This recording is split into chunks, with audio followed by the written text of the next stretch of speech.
How's it going, ladies and gentlemen? This is episode 74 of the Sports Desk. We are sorry that we missed Wednesday. I have had COVID. I should change my name to the COVID-19 list. You're on the COVID-19, the reserve/COVID-19 Yes, I am on the COVID IL, if you will. We just gave him a little. We gave him a little time to just. There we go. Yeah, that works. We give him a little time to just we just chill. rescheduled the show. Word to the Baltimore Ravens, just moved the game a little bit from Wednesday at 6:30 to Friday at 6. And also we have a special announcement, if you will. We have a special, I've used special like 10 times. We have a Mets Angels Twitter space coming right after this, 8 o'clock Eastern. We have Metsmerized, big Mets account, and Angels in the Infield. I think that's our Angels account.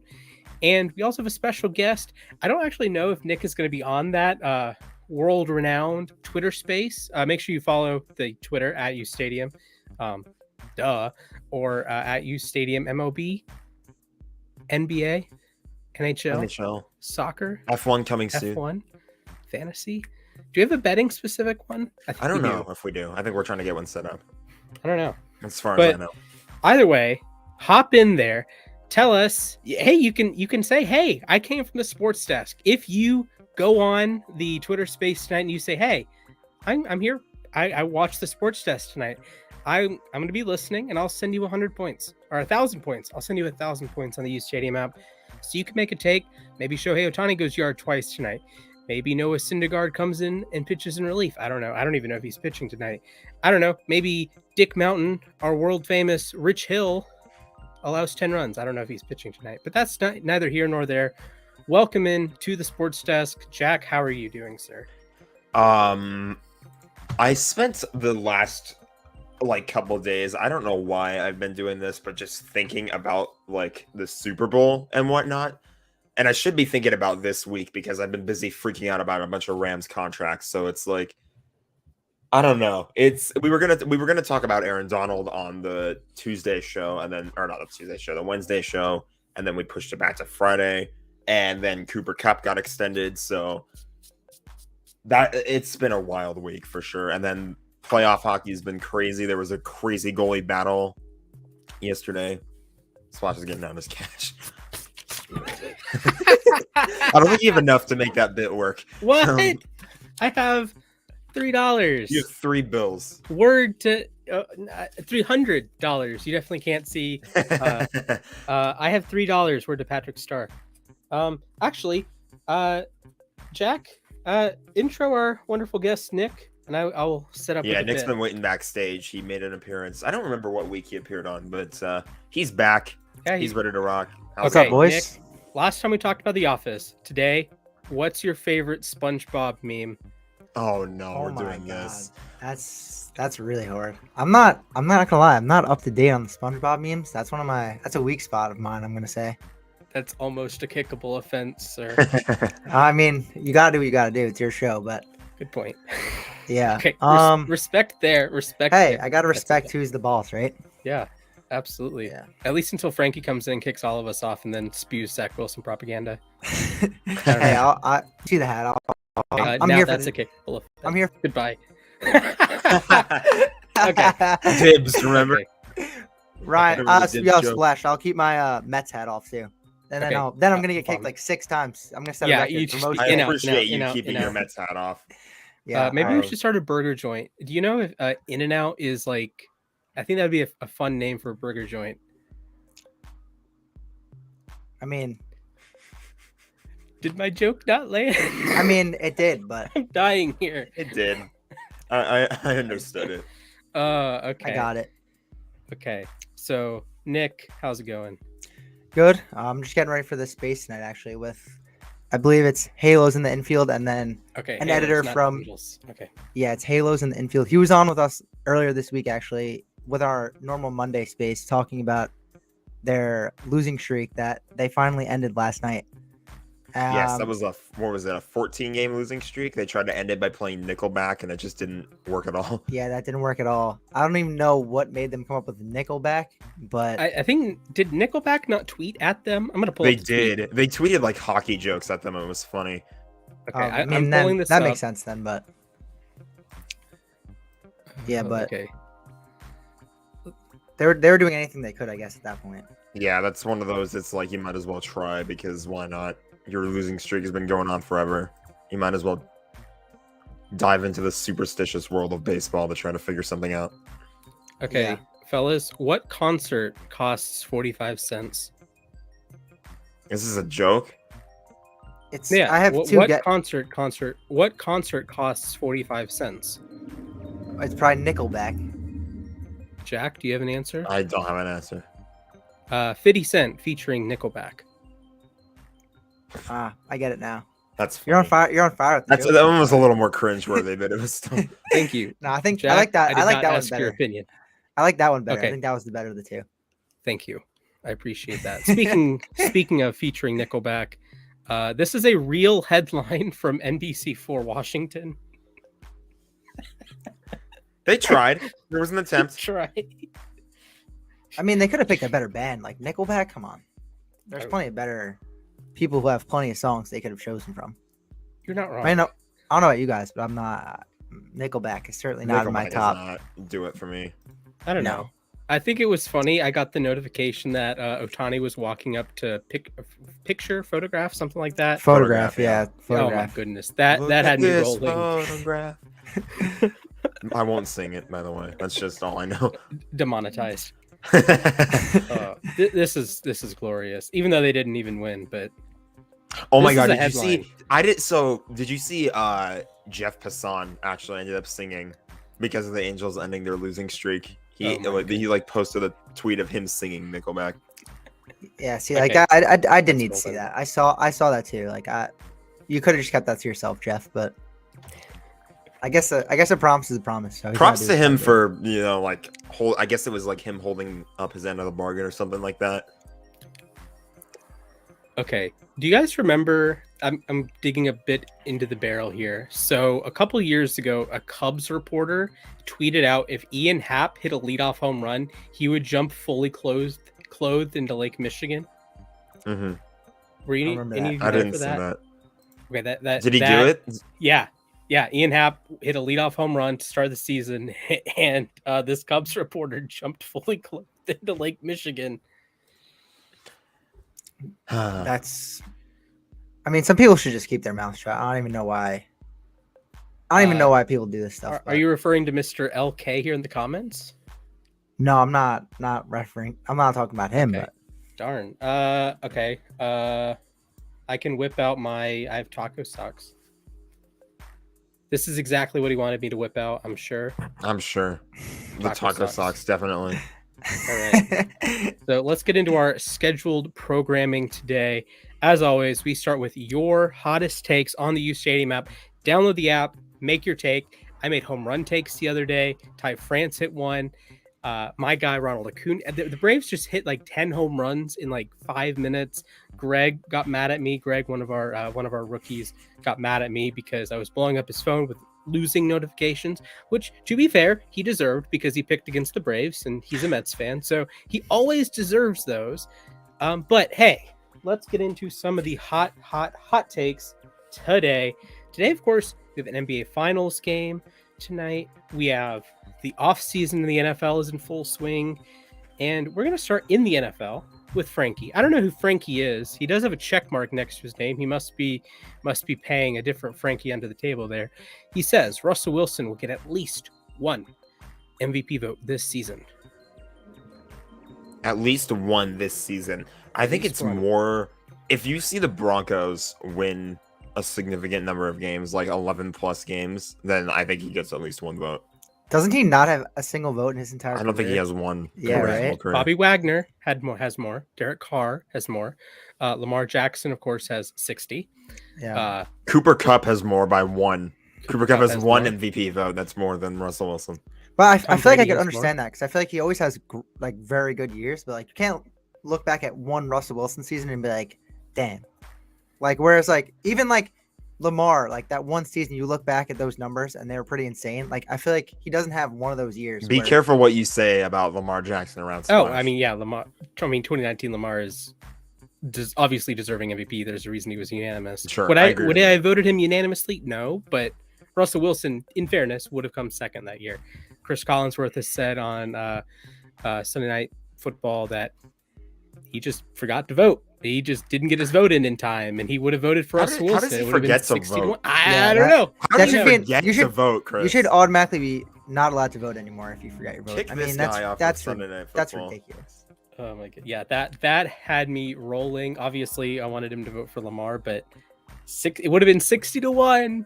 We would have had a Shaq and I believe it was Allen Iverson special because AI took one vote away from Shaq. His should have been unanimous MVP season.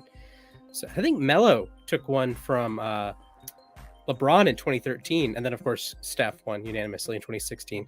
So before we move on to our second take of the night, we have another guest to introduce. The man, the myth, the legend, one of the GOATs that hopped on to the 24-hour live stream, which was 2 weeks ago, which seems 2 wild weeks ago. already. We pulled an all-nighter on the stream, and it was Yes, wild. So. I pulled an all-nighter. I technically was up for 24 hours. So. I was up like 30 hours. That was pain.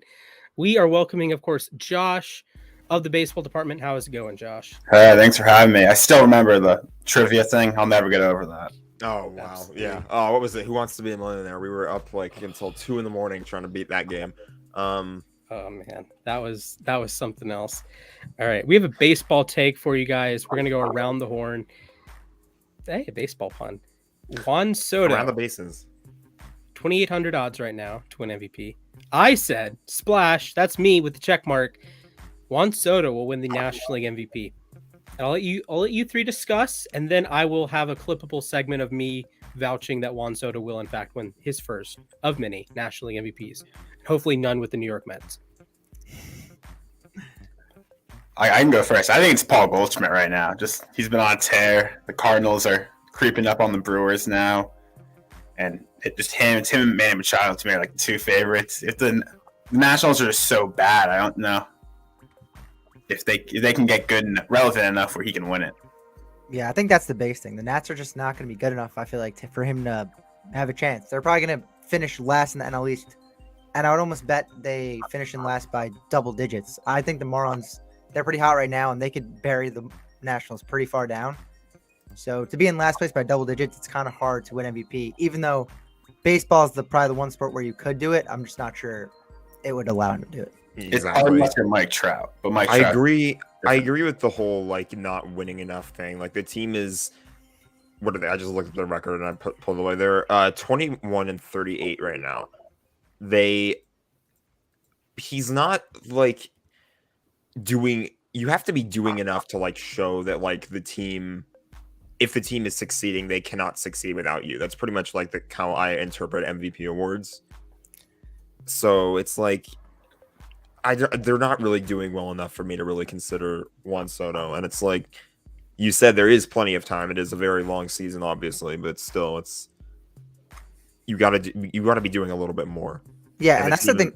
Yeah, that's the thing too. Like he has to be having like for him to even have a chance, he would have to have like a ridiculous year, and he's probably not even having the best year of his career this year. So he would have to really like get red hot in the second half and put up the best numbers of his career in order for him to have a chance. Did Shohei win it last year? I'm curious now. Yeah, he won it, but I think he's a little more of a unicorn. It's a little different with him. Yeah, like, it was. He was like playing like 2-3 different positions. So yeah, but like even this year, so it was just bad. He's averaging 225, and even this year is not great. He only has 23 RBIs, so he has to go on like on a tear for him. He has to go on that like Lindor tear. We have 14 RBIs in a week.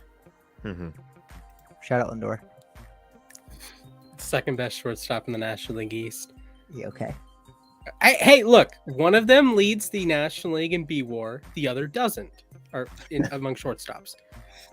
So the Soto thing, I understand what you're saying, that the batting average is low. Yep, the RBIs are low. Yep, I get that.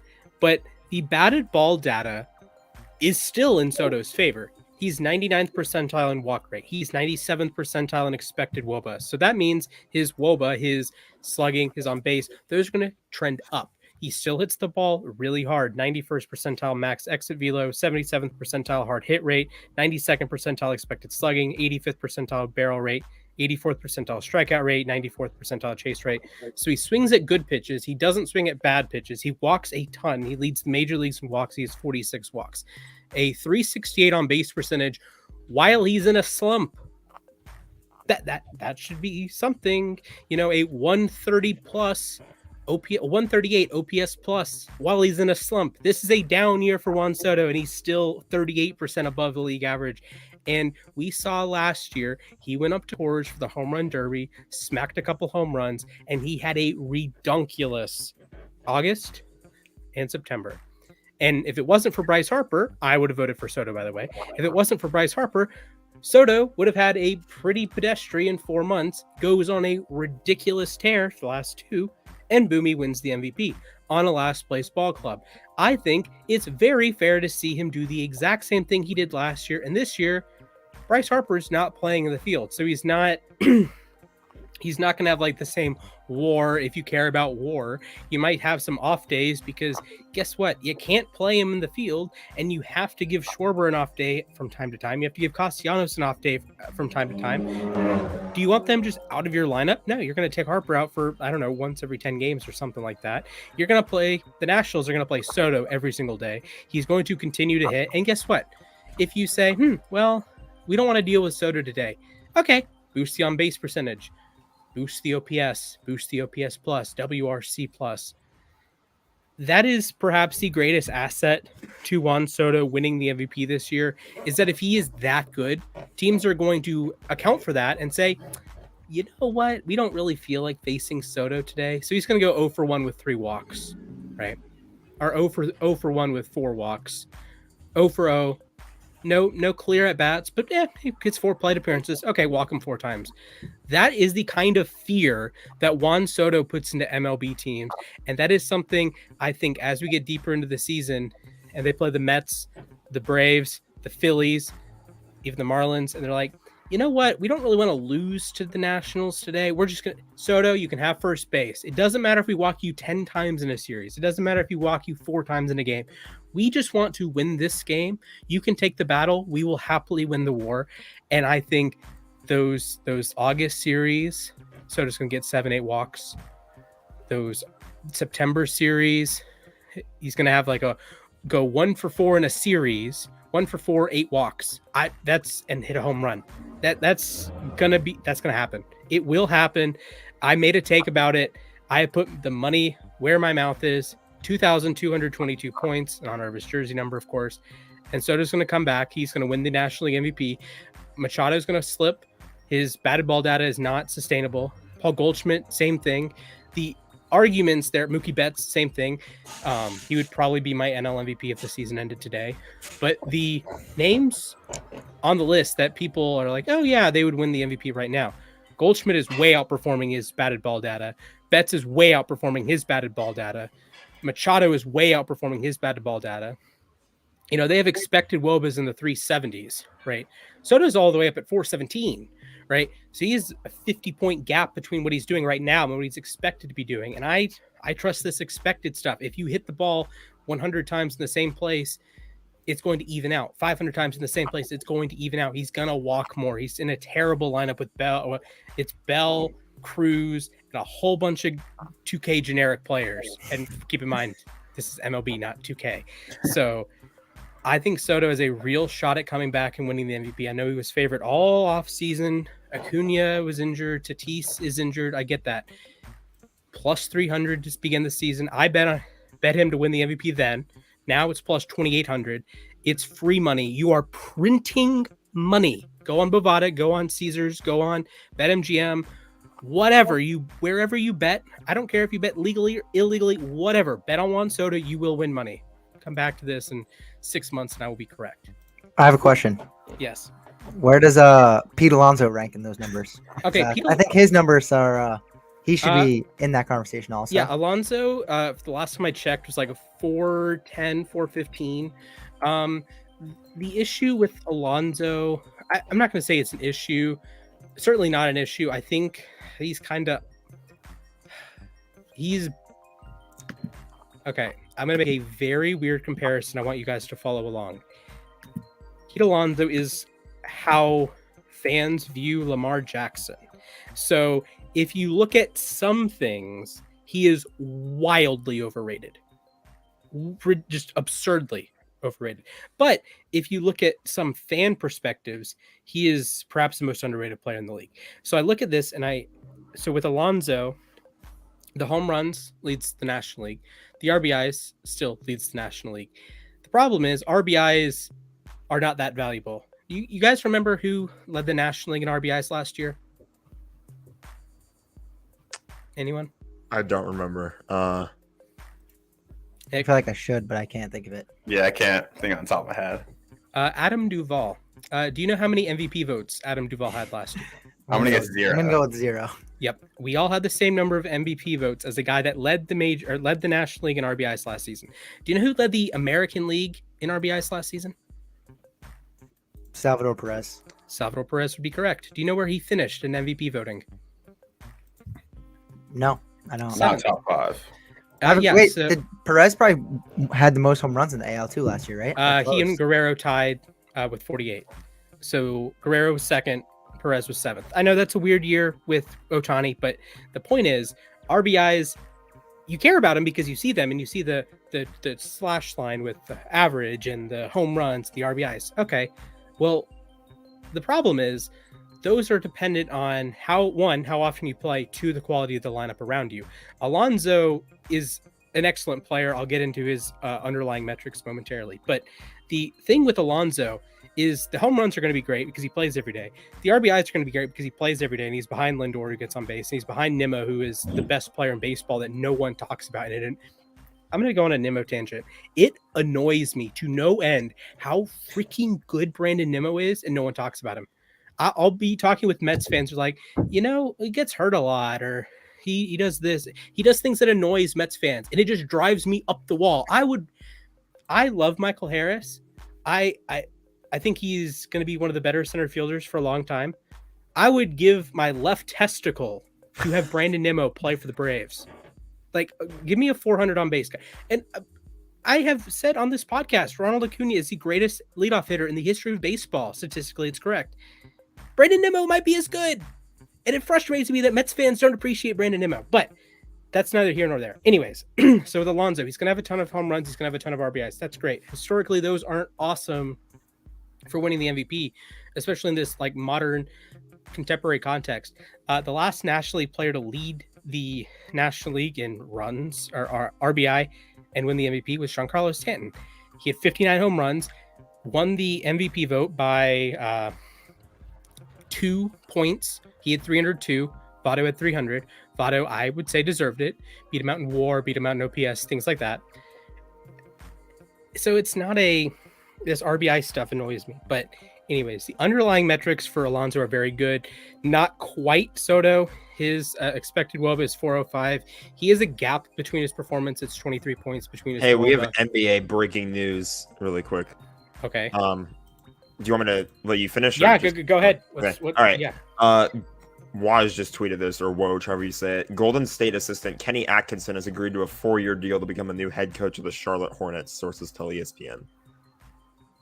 All right. Nice. Good job, Hornets. Make a former Nets head coach. Kenny Atkinson. Yeah, I wish Nets still had him. I was gonna say, do you think the Nets would take him back right now? I think they would. Yeah, they probably would. See, my thing with Kenny Atkinson, I'm a Nets fan. They were the only Jersey team growing up. Kenny Atkinson can build a culture. I don't think he can handle superstars. Okay, yeah, I think that's fair. And the Hornets are in the we need the culture range right now. Yeah, for sure. Can talk about it later. Variego was a bit of a failure there. Although, hey, the Hornets did place 10th in the East each of the last 2 years, so I guess they're not way off. But apologies to interrupt your rant, though. I know we wanted to clip that. So no, you're good. Later. You're good. With Alonso, he's an excellent player. Obviously, I have had my fair share of jokes about in 2019. Well, Mike Soroka, should probably win National League Rookie of the Year. Okay, whatever. Or yeah, Freddie, of course, is better than Alonso, or Olsen's better than Alonso. It doesn't matter. Alonso is a ridiculously good player. He's top 10 percentile in expected WOBA, barrel percentage, max exit velo, expected slugging. He's top 20% in expected bat average, hard hit rate. I think he is better defensively than you might think, although his metrics are not good this season. but he's going to be there. The Mets are going to be they're going to be good. They're going to win 90 plus games, 95 games, something like that. They're going to be a playoff team. They're going to either win the division or be like within 2 games of the division, and that's going to be valuable. And I know that's a feather in his cap over Soto, but first basemen generally don't win MVPs. It was an outlier that Abreu and Freeman won MVPs in 2020. And it was really an outlier that Guerrero was second in MVP last year. And even like you would have to go back to Joey Votto in 2010. Like that's the last time a National League first baseman won MVP before Freeman. And that's a 60-game season. And Juan Soto had a better season, but he only played 47 games. So missing a quarter of the season didn't fly in a 60-game season. So Alonso's excellent. But I would say Alonso, I would make a take. I'm going to make a take right now that Alonso finishes higher in MVP voting than Paul Goldschmidt. I will make that take right now. Pete Alonso, I can't spell. Pete Alonso finishes higher than Paul Goldschmidt. I'm scrolling through the rest of the takes right now. 1 second, guys. How many I points? have to vanish for 1 second. 1,000. Okay, I'll just throw I'll throw 1,000 points on that. Baseball, boom, boom, boom. All right, that is up. The thing with Goldschmidt too, I think Juan Soto will be on the Astros for a trade deadline. Whoa, Astros! I think it's the perfect piece for them. What? It did a couple years ago for Verlander. Why not Soto now? Okay, better than the Mets. That's What? What did you say? I heard That's something not- about the Astros. What happened? Where did the wait? Whoa, I think whoa, whoa. that's not an Astros move, but I'll What happened? be happy What to happened? see Yeah, that. they made a Trading move for him. a couple years ago. They moved for a starting pitcher, and they got Verlander. Yeah, Now- but the thing with What happened? Verlander, Did I miss Soto will something? probably cost twice as much as Verlander cost them at least. Yeah, but I just think I'm out of the if you- loop right now. What's happening? I made a bold take that Juan Soto will be on the Astros before On trade. the Astros? Yeah, I just think he's the perfect piece to them. That's the one hole in their lineup, center field. If you make that move for next 4 years, you're the best team. Next 10 years, probably the best team in the AL. All I'll say is people better. Who are you people will trading still for boo him, them though? cheating, so. Yeah, if They're anyone prospects. if anyone wants Soto, they better get him now because Uncle Stevie is not gonna. No, stop that. He's gonna pay that man if he hits free agency. He will be the highest paid player. And Splash, you know that Uncle Stevie will not let him get away. Oh if my he's goodness. available. I do not want to think about that. I mean, Soto's never going to be a free agent. He's getting traded at the latest after the season. Oh my goodness. I'm telling you, watch out for the Astros. Ooh man. Okay. I like the fit in terms of on the field. I think that's a good fit. Yeah, I think it's the Astros they don't make those big moves. They've made that move before. That surprising move that no one sees. Like Verlander it was like Wait 2 a a.m. minute. Wait. Are you trading Kyle Tucker for once? Or Kyle Tucker and prospects for Juan Soto? If you're the Astros, Or like you you have stay- to. That's I'd rather hold on to Kyle Tucker. I'd rather have Soto. I mean, I'm not saying Well, Kyle Tucker's I'd not rather have better. Soto than Yeah. Tucker. Yeah. but- Kyle Tucker's not better, but I'm saying in terms of giving him up, I don't know. It's something. Okay. You know who would do that? It's something that the Dodgers would just be like, screw the rest of the teams in the MLB. We have the Trade- number one farm system. trade We're the Cody best team in the Bellinger. league, Trade And we're just Bellinger, gonna- no prospects. Yeah. and we're just gonna trade for Juan Soto. I would hate that so much if we. But traded- but it's something they would do, and they could do it. They have the best farm system in baseball. they would. I just would think you do it. look at the Astros and their 2 holes are catcher and center field.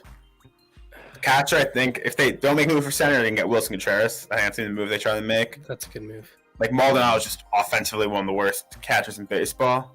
Mm-hmm. But I just think they're gonna go, I think center field. How catching works now, it's if you can play defense, you're fine. We'll take what you can do offensively. Yeah. I think center field's more important, and they'll see it that way. And I would be Okay. surprised. I think they're gonna call Nationals and see what they want for Soto. Wow. Okay. I've watched Kyle Tucker play center field with my own eyes. It wasn't that bad. So I think maybe you don't even have to trade Tucker. Oh my goodness. Okay. I do want to address this, Greg. Juan Soto generally bats second in the Nationals lineup. The problem being there's no one ahead of him to drive in. He's the one people are driving in, being Bell, being Cruz. So I get what you're saying here, but he's generally bats second. So, Yeah, RBIs are very matters where you bat in lineup stat. yeah, it's like, did you guys know that the Atlanta Braves lead the majors with 9-hole RBI? We Just do some now. random nugget. They have like 34 of them. The Marlins are second. I don't want the 9-hole being the number 1 run driving in spot. I feel like that should be pretty obvious, but what do you do? It's What do you what it do? is. What do you do? All right, Jack, let's go to your neck of the woods. The Los Angeles Rams. They made. Are we done with Are we done with hot takes? Is this? Yeah, thing's I'm been gonna up say we're for- done with hot takes. All right, we 'cause we- spent like yeah. way too long on that. We spent a while on like. There we go. Okay, let's do it. Let's talk. The Rams throwing money at everybody, I guess, is what we'll call this part. Did I already do the? You already bit? did the bit. You already did the bit. I was telling you about how you didn't have enough bills to make it work. I don't think I hit enough either, actually. Anyway, let me find the graphic. I was Just take like a $10 bill, go to the bank and say, "Hey, I would like some ones for this." They're gonna give you weird looks, but then you're gonna come back with $10 in ones, and then you can do that. I had a buddy that he's a Sharks fan. So when the Sharks went to their first Stanley Cup a few years ago, he went to the bank, deposited a $100 bill, asked for Why? 100 ones, and came back and made it rain in his apartment. And then they lost the Stanley Cup final in Yes. 6 games. So Good And I've job. never been back. This is a valid point. that was worth it. Way to go. All right, Rams. Earlier in the offseason, the Rams extended. This graphic has like a couple like outdated deals because it's this graphic that I'm looking at right now. It talks about the Stafford deal, 4 years at 160 mil. Jalen Ramsey, 5 years at 100 mil. Aaron Donald gets signed to a deal, 3 years at 95 mil. And then Cooper Kupp gets signed to a 3-year extension worth 78.5 mil. So Aaron Donald is now the highest paid player in league history that isn't the quarterback, which is just, I mean, that's well deserved. I feel like you have to say that kind of goes without saying. Yeah, I have a question. Do you think he's the best defensive player of all time or no? Yes, You do? I think the ring solidified it. I think he already had like the resume for it, and now the fact that he still believes he has like time left to continue like building up his stats even more. Like there was serious retirement discussion before that. Honestly, before the Super Bowl was even played, like that came out of nowhere. Like, hey, Aaron Donald might retire if the Rams win the game. So, but like the fact that he still has like a couple more years left, or at least he thinks he does because he signed the deal, he can continue to add to that resume, and you can clearly see the Rams are trying to build up for a repeat. So, I think he's the greatest defensive player of all time. I think the ring's solidifying it. Yeah, if he can just make it to like 35, like he's only 30, I think, right now. If he can make it to 35, have 5 or 6 more seasons, his numbers will be insane. He's never gonna, considering he's already considering retirement. But if he could hold on for that long, you could probably be able to give him at least one more defensive player of the year too. Knowing him, he's gonna win it at least one more time. Factor in 15 sacks a season, which is probably low considering his last couple of years. His numbers could really become something legit that absolutely we may have never seen. Absolutely. The Rams also very bad for people who think the salary cap's real in the NFL, though. Yeah, that's true. Oh my god. Okay, Josh, thank you for setting me up on an absolute platter. This is what the Los Angeles Rams think. He got of the salary monopoly cap. money. This is what they think of the salary cap. Yeah. Well, They got like one player for like $2 million too. They got him to sign all these Yeah. players. Yeah, and the thing that I really respect with the Rams is that it's not that they pull like one con job. Their entire thing is like a web of con jobs. They're like, okay, we're gonna pay Cooper Kupp all this money, but hey, Stafford, we're gonna move around your money. We're gonna restructure your deal. We're gonna restructure this deal, that deal. Generic player, we're gonna restructure your deal. We're gonna restructure yours and yours and yours and yours. And all of a sudden, if you look at Spot Track from like, I don't know, June 8th to June 10th, 2 big signings, didn't matter. That the same money is allocated to the same places. It is amazing what they do. Second only to Mickey Loomis down in New Orleans. Mickey Loomis has lots of Monopoly boards, I'm sure. It's amazing what these guys do. The capologist, if you will, the father of Cap, not that Cap, but the other Cap. I did not intend to do the finger gun, but it just happened that way. He hit him with the finger guns. I actually didn't didn't even mean to. I was pointing at my cap, but it's just amazing what the Rams can do. They built a Super Bowl caliber roster. I would argue even without Stafford, this is a Super Bowl roster with Jared Goff. But of course, hey, they may not actually win Jared the Goff. Super Bowl with Jared Goff. Jared Goff. So, They did make I the mean, Super Bowl with Jared Goff. They and then did they make got the- Brian See, Flores. I think that was Scored that was 3 points, but that was Brian during the Flores. year. That was during the year where Jared Goff was like really starting to like. He was still on an upward climb, I would say. I then don't think after Jared that- Goff's bad. No, he's inconsistent, is what I was saying throughout 2020. My argument was that he wasn't bad, but he was inconsistent. You didn't know which version of Jared Goff you were going to get week in and week out. Were you going to get the Goff that throws for like 400 touchdowns, 400 yards in a game, or like 3 touchdowns, or is he going to throw like 5 interceptions and get sacked like 6 times, or what's going to happen? And then he always threw a pick. I can't remember one game where the Rams didn't. I think the playoff game against Seattle last year was the only time the Rams didn't turn the ball over.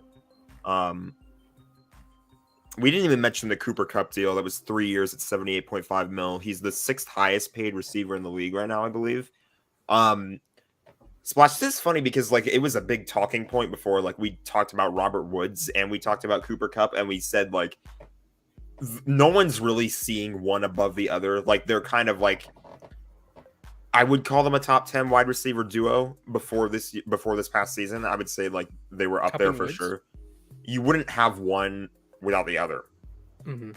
And then, of course, during this season, all of that talk completely just down the drain because Cooper Kupp just explodes. He won the receiving triple crown. He won Offensive Player of the Year. He won Super Bowl MVP. Much, much, much deserved extension there. I don't really have too much else to say. It's Cooper Kupp going crazy. I have a random question. Larry, say Goff was swapped with Jimmy G on the 49ers. Are the 49ers better, worse, or the same with Goff instead of Jimmy G? I think they're the same. Worse. Maybe. Worse? People hate on Jimmy G. I'd rather have Jimmy G than Jared Goff. Looking at them I think recently. Jimmy executes the San Francisco offense better than Goff would because Goff is a statue.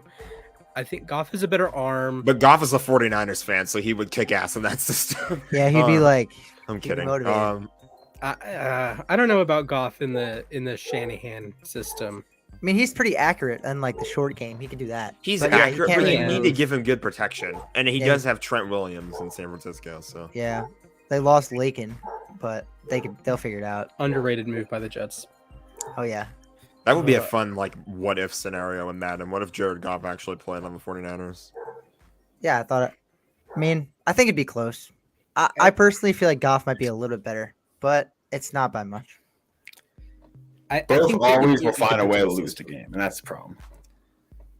Good point.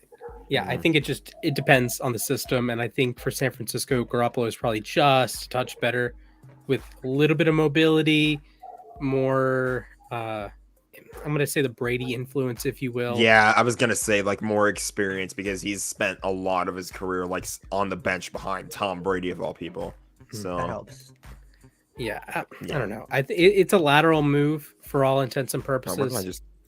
but I don't know. I think it'd be fun. I think that'd be a pretty ballsy thing. Hey, Shanahan, can you get to the Super Bowl with Jared Goff? Sean Probably. McVay did it. Yeah, Sean McVay did it. I think he can do it. I mean, I don't. I mean, he got disagree to a with you. Super Bowl with Jimmy G, who we're comparing to Jared Goff. so. Exactly. I mean, and he got And Super nearly got Bowl to and a made second it. one. Yeah, almost When it did comes twice. to the NFC West this year, my thought process is your move, Kyle, because Sean McVay gets to a Super Bowl in 2018, the Rams lose. The next year, Kyle Shanahan gets to a Super Bowl, the 49ers lose. Sean McVay gets back to a Super Bowl and the Rams win. Your What are you move going to do, indeed. Kyle? The ball is in your court, buddy. It's gonna be up to Trey Lance. Yeah, I feel like Trey Lance is going to start at some point in the middle of the season. They're going to make Trey Lance a starter. I'll say this: they traded 3 first-rounders for him, and like, kind of pissed off Jimmy G. You better start him and soon, because otherwise, either John Lynch or Kyle Shanahan are gonna be in big trouble, because you cannot trade 3 first-round picks for the 3rd overall pick, draft a quarterback, and not play him for 2 seasons, especially in today's NFL when That's true. it's so important to build You around saw- your QB on a it's- rookie contract. Like you can't not. It's funny because Man. you bring that up and you saw what the Rams did with Jared Goff. They traded like all of their draft away for 1 year to get, and I guess for 2017 too, they traded a good chunk away to get Jared Goff with the first overall pick. And Goff did not start a game for half the year, and then there was kind of like that underperformance about him, I would say. Is a good word for it. Like he wasn't playing. He was playing fine in like 17 and 18, but no one was saying that he was like first overall pick level. Okay, Yeah. I'm frantically looking for a graphic because we talked about McVay, we talked about Shanahan. The guys at PFF put Cliff Kingsbury as a top 5 coach. Oh, And I know- I saw this. I am Yeah, enraged over this. That's terrible. This is their That top is- 10 I'm trying coaches, to right? find it This because is their top 10 coaches, right? yes, top 10 coaches. I'm absolutely enraged. that is so. Are we bad. sure they weren't talking about the first 8 weeks of the season now? I don't know. Maybe falling I hope upwards. so. I can't. Why can't I find it? Is it I'm old? pretty sure I might have. It was very recent. It was this Ah. week, yeah. Yeah, it was this week. I know they posted an article about it, but I don't want to like grab the article. Oh, I do want to grab the article, but I don't have PFF on my Google account. I'm trying to find it too. I'm scrolling back through Twitter. I'm pretty sure I must have trash talked it on Twitter at some point. Because like it was Belichick 1, Harbaugh 2, and like I kind of get it. I wouldn't have that 1-2, but Yeah, I have the list on my phone. okay. And why isn't Mark Andrews ranked higher than Darren Waller? That one just doesn't make sense to me. Especially when you factor in it's PFF, and PFF graded Andrews as the highest last Yeah, season. Cliff Kingsbury was 4. Pete He Carroll. was 4. Yeah. Oh my lord. Yeah, Who's fire ahead it of off. Matt? Who's ahead of Matt LaFleur, Kyle Shanahan, Mike Vrabel? That's Sean McVay. Vrabel, I can agree with being top 10. I think Vrabel's top 10. Mike Tomlin not being in the top 10 is. Tomlin and Right. McVay not being in the top 10 is Yeah. what's throwing me. And I'm Kingsbury super being weird. 4 is Outrage. ridiculous. I'm going to give them. I'll say it was just the first 8 weeks of the season. And they're right about Cliff Kingsbury. See, If it- the yeah, the Tomlin one is weird to me. We can have Tomlin- another discussion about this at a later date, but the Tomlin one's weird. Having him in or out, like, it's weird. Kingsbury at 4 is just wrong. Like that's not even like a debate. yeah. You guys know how Frankie sometimes stirs the pot and says something that's like kind of ridiculous, but like maybe you can argue it, right? PFF tried to do this and whiffed. Frankie, I think you would probably be a better asset at PFF than their current guys. but- One of these days, we're gonna buy PFF. and Yeah, make them we're gonna better. buy That's- PFF. That's our I goal. mean, we buy PFF PFF.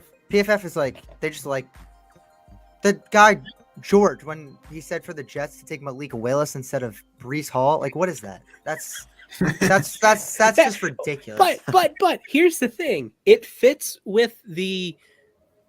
It fits. That's the thing. If you're PFF's thing is quarterbacks, right? You need to hit on the quarterback, and you have a better chance of hitting on a quarterback if you have 2, right? Yes or no?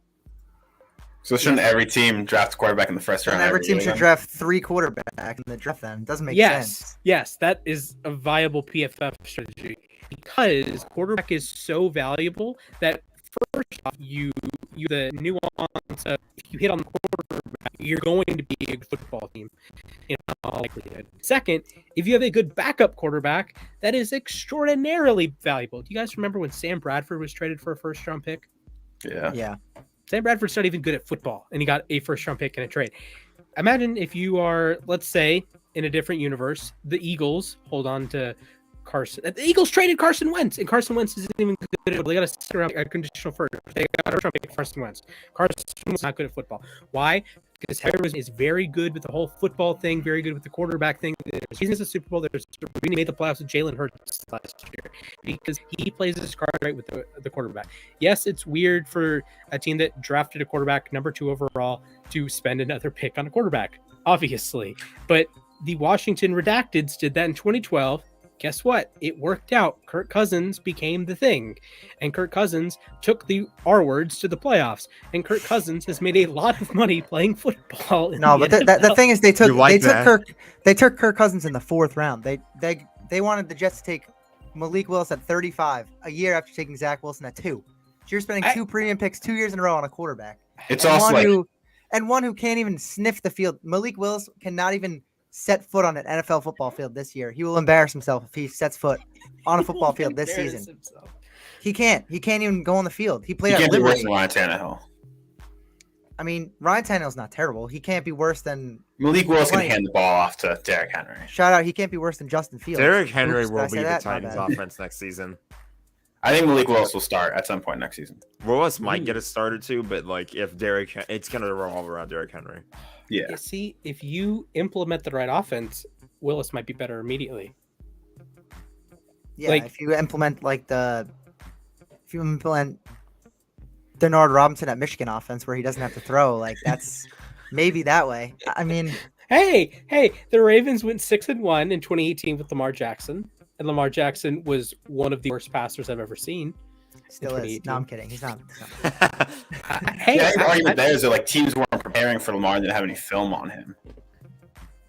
And you could do it for a short period of time. It works for like I mean, maybe in half a fairness, season. You can't the do it Ravens for a had full the most year. dominant rushing attack in 2019 and 2020, and teams had plenty of film there. But I don't know. If you're Tennessee, I love how we've transitioned. We have the connection to LA because Robert Woods is now a member of the Tennessee Titans. There you go. There it is.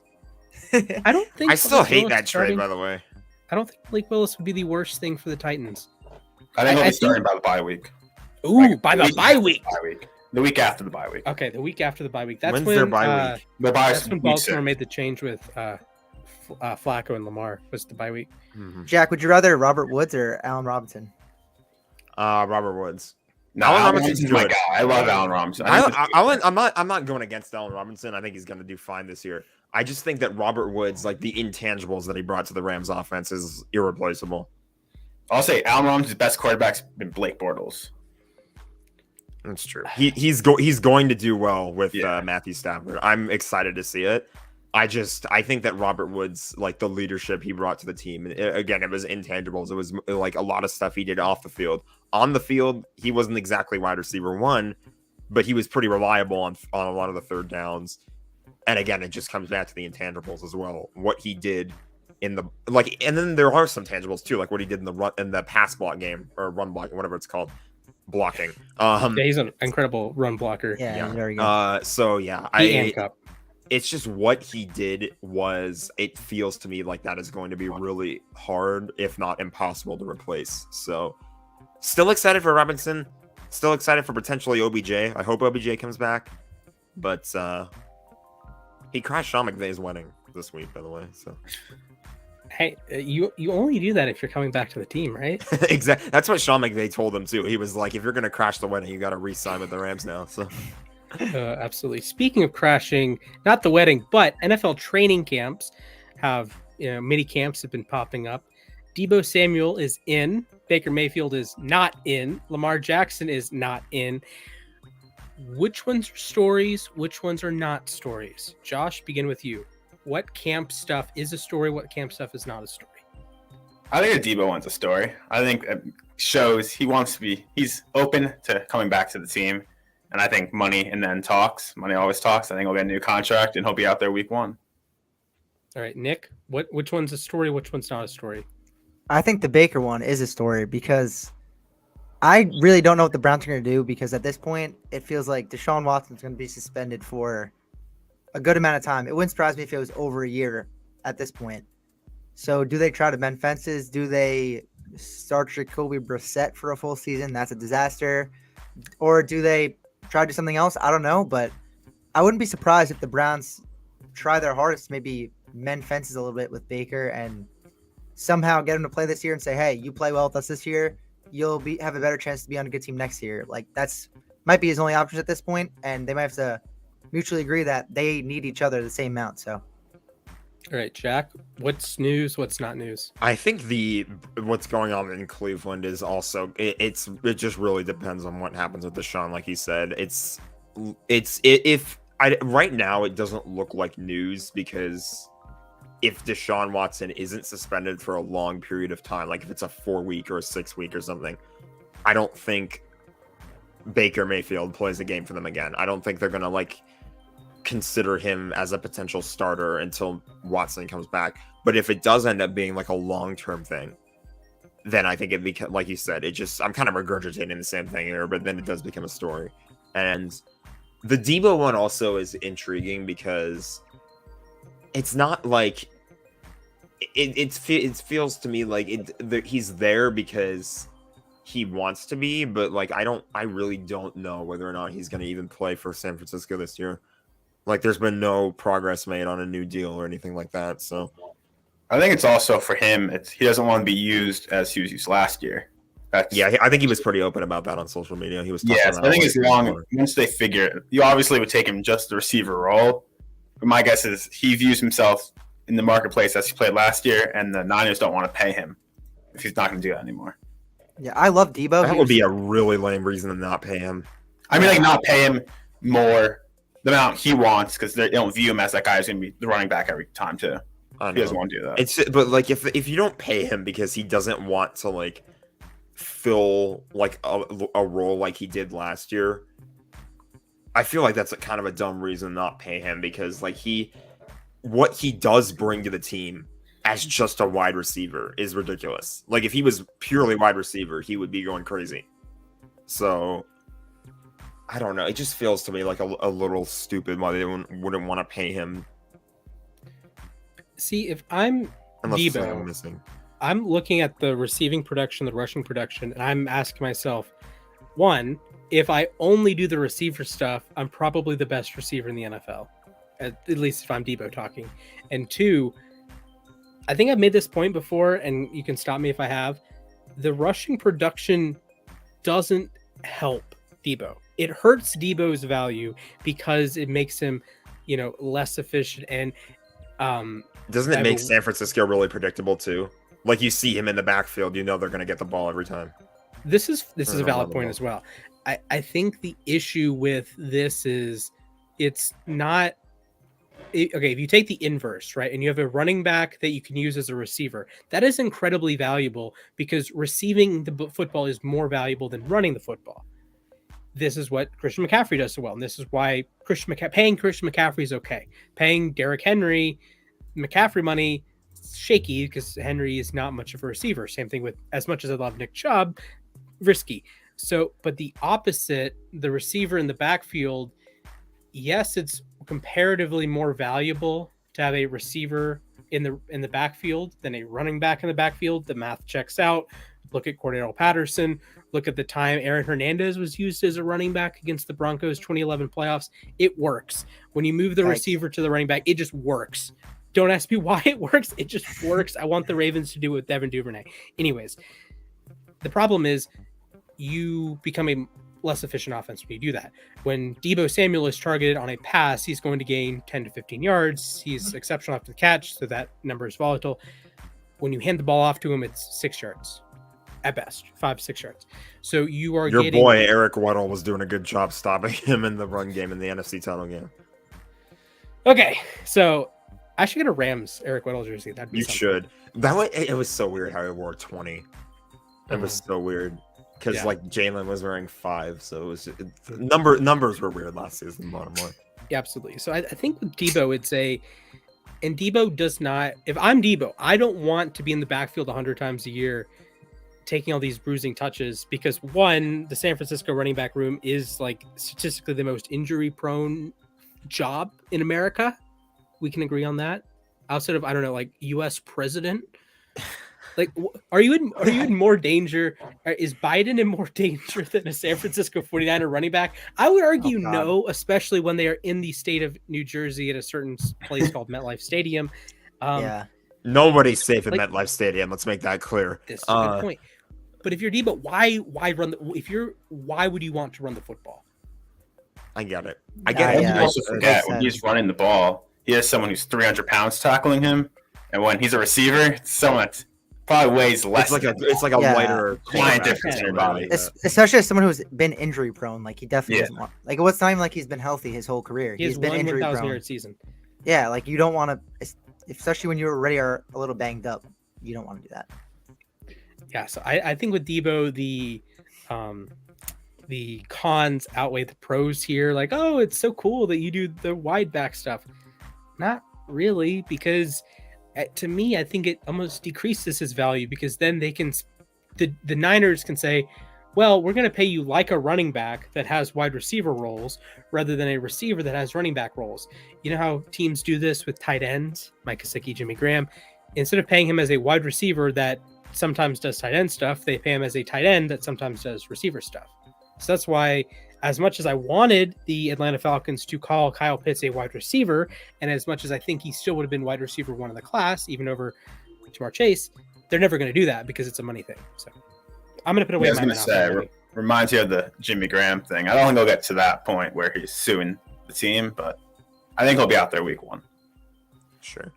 Okay, I don't know where Splash went. I don't know like what we're gonna do next. I have mini baseball news if you care. You have baseball news. Okay, we Like can the talk. smallest, the smallest bit. It's not even interesting. It's that Robinson Cano signed with the Padres AAA team.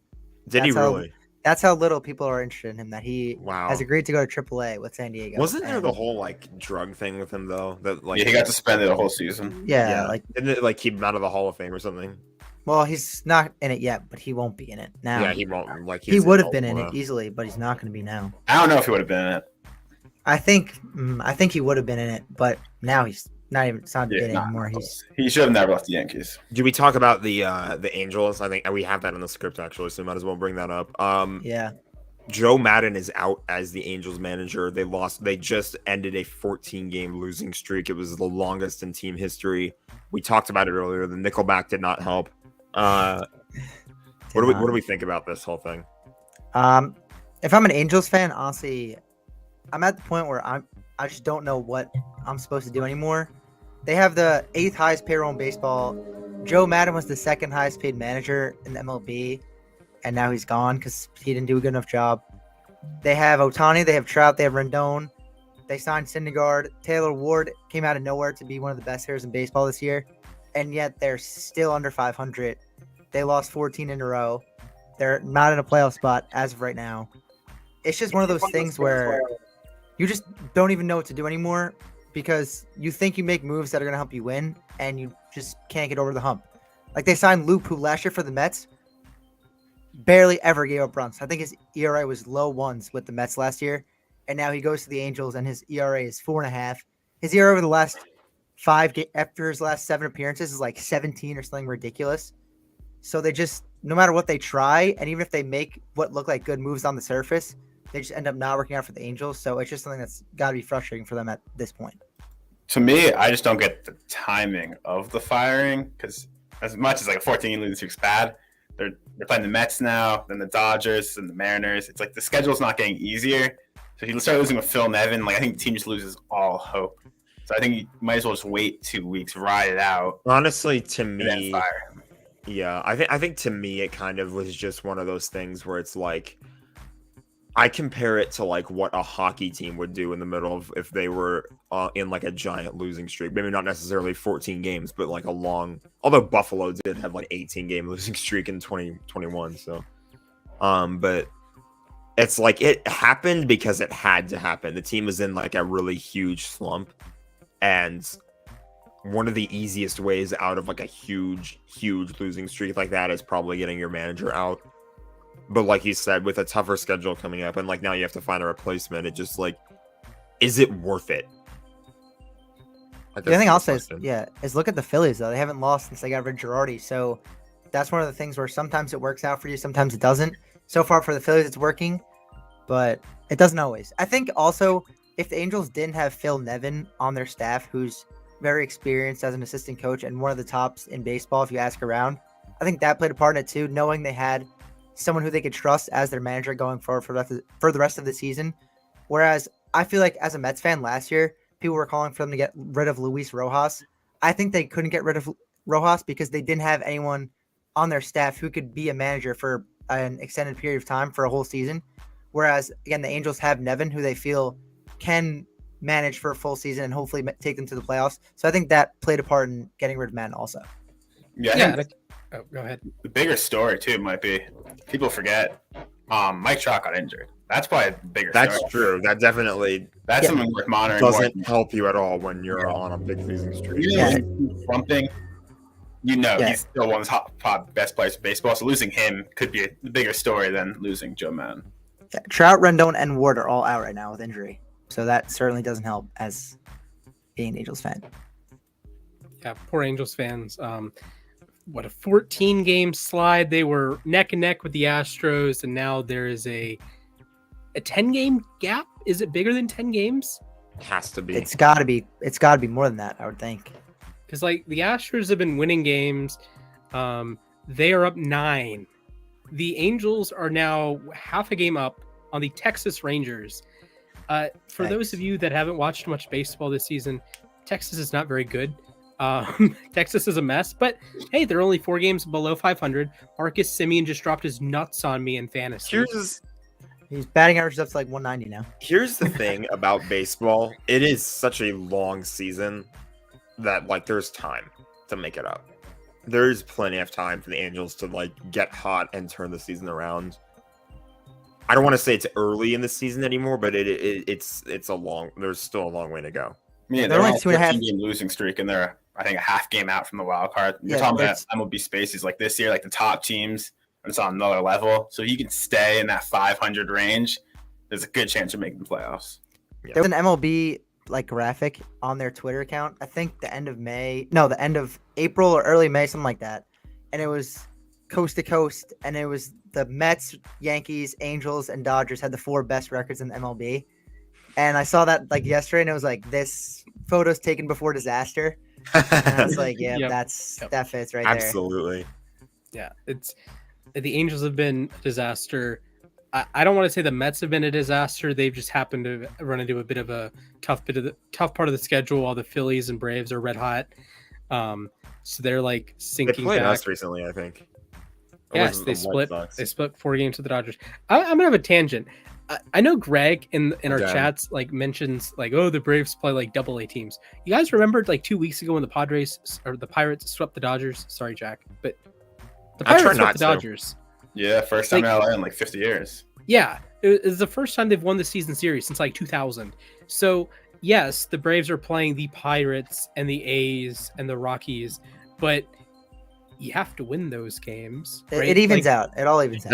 That is like, always what I say with the every Mets played the single Rockies sport. earlier in the year. They only took 2 out of 3. Remember, the Braves went into Coors Field for the first time in franchise history, swept the Rockies in a 4-game series.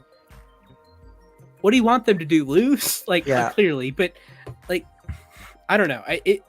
I'm a Braves fan. Clearly, I'm wearing the Braves hat, but you play the teams that are on your schedule and you win those games. I'm not saying the Braves are better than the Mets. I'm not saying they're going to catch the Mets. I'm not going to say they're going to catch the Mets by the end of the month. Like someone told me to make a take that they would. I don't remember. I actually don't remember who that was. I think it was Nick, you're Jason. laughing. Maybe It was probably Greg. Okay. I don't remember. I'll We're look. just calling Greg out now. Yeah, sorry, Greg. I know he was in the This comments earlier, so I don't know. It evens out over the season.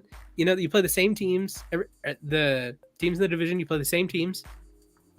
Play the Mets 19 times. The Braves play the Mets 19 times. You play the Phillies a bunch, Nationals a bunch, Marlins a bunch. Next year it'll be reduced, but you're still going to play everybody. That's the fun thing with baseball is that you have enough games. You can next year you're going to play everyone. You know, the Braves will play against Mike Trout and Shohei Ohtani and Julio Rodriguez and these guys. Did you know that the Braves haven't lost to the A's? The White Sox have more recently won a World Series, and the A's have beaten the Braves.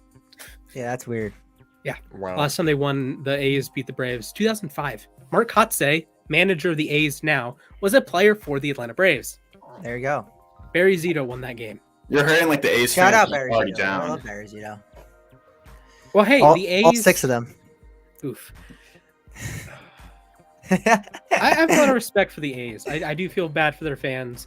I think bad the for A's fans. just need a new stadium. I don't mind if they stay in Oakland or if they move to Vegas and join the Raiders and the Golden Knights over there. But Thank you for Matt Olson, by the way. they also- need a new stadium. I think so the A's will embarrassing. move soon. their AAA team outdraws their MLB team. Yeah, their payroll is also ridiculous. Is that a real stat, Nick? Or is Yeah, that just like the Vegas AAA team outdraws the Oakland A's. Oh my That's god. 100% true. Oakland. Yeah, it's not good. And they might actually That's- beat the major league team. Well, That needs that's to be a another. thing. That's a story for another day. That needs but- to be a thing. Like the Stripers should play the Braves in like a best of 7. Okay, in this hypothetical, major league affiliate plays a AAA affiliate. How many games across the 30 teams? How many games did AAA teams win? 7 games. Across how many days? And it, like, how did win the series, or they just win one game Win how many games in the series? Like in a 7-game across- series against the Zero. MLB team? It's gonna be a No, sweep. like I mean, like all 30 AAA teams play a series against their major league affiliate. Yeah. Best of 7. Do they all get swept? Yes. Yes. Maybe. No. I mean, maybe one team wins like one, but like I think Okay. it's not a lot of wins. Yeah. 2 wins at the most. The biggest difference is the I don't- pitching. The pitching's the biggest thing. This is a valid point. The This is a MLB valid pitching pitching only gets better. is not even like you I'm see looking sometimes. at the Dodgers farm system alone. I think they're too good to lose 4 in a row. Like they'll probably win 1 or 2. I mean, that is the quirky thing with baseball is that You have to go team by team with it. I think. you can The be a problem is- better team. Like, Yeah, the you see some Pirates of these- just swept the Dodgers. There you go. You see some of these AAA pitchers that come up who are like have a good like Zapucki comes up for the Mets and he's like pretty good in the minors, and he gives up 9 runs in like 1 inning. When he comes to the MLB, like it's just a huge difference sometimes. With some of Okay, these so pitchers. you're saying they would go 0 and 120. No, they would win a couple games, but Okay, I think it would be tough. They It's would just win a like lot. it can Okay. be a scenario sometimes. It's like the stat where it's like teams are like 1 in like 120 when down like 20 points in the third quarter. Like Okay. there's outliers. Would they win 5 out of 120? No. Maybe. Nick? No. I'm Okay. giving them so. 3 games. Okay. 'Cause I think they're going to win a couple. I think there's going to be one that you get like a weird starter. You know, you get like a. Oh, I guess what throws a wrench into it is a lot of guys are jumping from AA now. Yeah, Soto AAA jumped is from not AA. even. Most Like of the Michael top Harris prospects don't jumped even play AAA. Yeah, AAA is more of like kind of quadruple A of just guys that are back and forth, and like AA is where you get serious talent. And like Yeah, if I've- you're seriously that good, unless you're Riley Green, because Yeah, the I've- Tigers are, I don't know, colorist. I have a question. Would you rather the AAA team be full of like veterans who are borderline MLB players, or like top prospects who are about to break in? What do you think has a better chance of winning? Like, would you rather Irvin Santana be pitching, or like, I can't think of a pitcher right now that is a top prospect. It's like escaping Grayson my mind. Rodriguez. Yeah, like, would you rather Grayson Rodriguez pitching, or like someone like Irvin Santana like 2 years ago with the Mets, like someone like that pitching? Who would you rather? Erwin Santana. To win the game or just To for, win like, to win one watching? game, yes, to win one game. I'd rather have Irvin Santana. Actually, Santana would be a valuable piece to have in a series and like just have some like key innings, like high leverage innings. Like, so let's say, I don't know, you have like some random number 3 starter on a AAA team. The politics of a AAA team must be so weird because if you're too good, then you're just going to be called up. But regardless, I think I would take Santana in most cases. Would you rather have, say, Adley or like Stephen Vogt? Adley. This is a good point. They're both in the majors now, but yeah, Stephen Vogt was batting 4th for the A's the other day, and I just thought that was like the ultimate. We're just going to give you 2 games, Atlanta. That's embarrassing. Like that's why they don't have any fans. Like if your team stinks, you'd much rather watch players who are going to be on the team for 5 years, not. Yeah, Stephen like I'd Vogt. rather like yesterday they didn't, or the day before yesterday they didn't play Christian Pache. Like, what are you doing? Yes, I know Pache sucks and he has an OPS plus in the 20s, but he's exciting defensively. He can run. He hasn't stolen many bases. He's stolen 1 base this year, but like he has a little bit of power. I don't know what some of these teams do. Like, at least with the Reds, they have an exciting offense. You have Hunter Green and the pitching staff. Like, you have some exciting things. They had that one pitcher. They had like 20 innings at the beginning of the year. Was really good. Then got to put on the IL. But the A's, what are you doing? Like, they're in 3 years, who on their everyday lineup is going to be there? Like Murphy, probably. Seth Brown, maybe. Pache, if he figures out how to hit. Like everyone else is going to be gone, and it's just like a disaster scene. So, the American League West, ladies and gentlemen. The American League West is wild. The AFC West is wild. You know what else is wild? What's wild? That we are about to have a Stanley Cup Final between two teams that do not have an S in their nickname. We are one game away from that. One game. I hope it happens. Like we had a Heat Thunder in the NBA 10 years ago. We get about to get an Avalanche Lightning. We get natural disaster versus natural disaster. That is an underrated aspect of this series. Sorry, Rangers fans. Both teams are going to be wearing blue. Although I guess the Avalanche are technically burgundy now, but still. That's just great for hockey. Those two teams, those are probably two of the most exciting teams. See, here's the deal. That series is going to be nuts. Here's the deal. It's great for hockey in the sense that it could be a wild, an exciting. I keep saying wild. Exciting series. Go Wild. But Tampa again. Birch is gonna come on here and just slander me like crazy. But like, we're really looking at another year of Tampa in the final, and it's like. You could make, I feel like, a legitimate Mickey Mouse title argument for last year. I feel like just because of the fact that, like, Splash is going to kick me out of the stream. I just feel like who's getting ready to mention the 2020 Dodgers? Anyone in particular? Here we go again, folks. Episode, I don't know how many. How many times have we called the Dodgers and Mickey Mouse? Have you called the Dodgers and Mickey Mouse? A lot. Remember that? Have you guys seen I'm just breathing in the salt from the ball, NLCS. Josh, Nick, did you guys see the Chris Bryant fly ball that like Freddie just hits like a can of corn, 2 outs, bases loaded, just right, and Chris Bryant, God bless his soul, pretends he's never played in the outfield, just lets the ball drop. Freeman gets 3 RBI. I can't think of that clip in my top. It was like mid-April, and I said this is Mickey Mouse runs. This is why Freddie Freeman's gonna have better stats than Matt Olson, because teams play the Dodgers and say, "How can we lose today? How can we lose today?" And I mean, I just said that the A's played Stephen Vogt as their cleanup hitter, so I guess the A's tried to lose. But the Dodgers, all of their opponents besides the Pirates, all of their opponents do that. It confuses me. Even the Braves do it when they play the Dodgers. Why are you hitting the ball to Mookie Betts? Stop hitting the ball to Mookie Betts. We went back to baseball. I'm trying to talk hockey here. Anyway, so Connor McJesus, as we like to call him, and the Avalanche or the Oilers got swept by the Avalanche. It's the second year in a row the Avalanche or the Oilers exit the playoffs via the broom. They got swept by the Jets in 2021. And then this year they get swept by the Avalanche. The Avalanche are too damn good right now. I don't care who they're going to play in the Stanley Cup Final. They are too good. I feel like they're going to win. I just need to say, can Edmonton please get a goaltender? Please, yes. I'm begging you. Why? Mike Smith. Now that they're out, I can slander Mike Smith. Mike Smith has been bad for 10 years. Garbage. For 10 years, Mike Smith has been bad. Please get a goalie. I'm begging you to get a goalie. It's This like is fair. you need a. I've seen before that a good goalie can carry you a very long way in the playoffs. The Avalanche have multiple because they didn't even have their starter for half this series.